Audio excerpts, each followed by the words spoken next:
Mecca and Medina. That's where everything happens. That's where all this takes place. That's where Muhammad lived. That's where he was born, there in Mecca.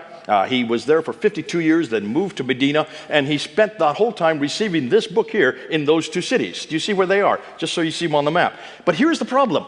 Everything we know that's written about him, about his life, does not come from those cities. They come from that city, Baghdad, which is 1,200 miles away.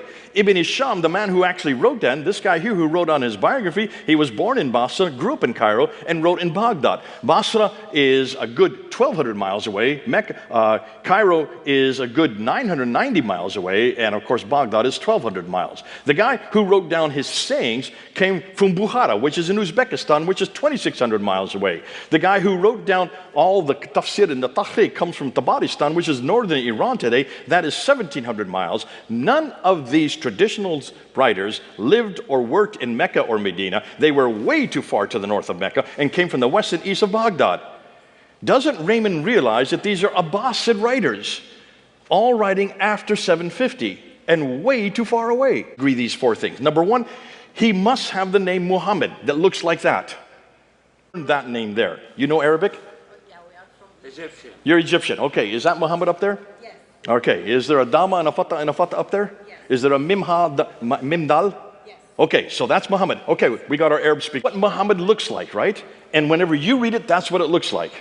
Hugely important, you'll see why. Earliest 6 manuscripts, I want my Arab speakers to go up and read what's up there on those scripts. Can you read it?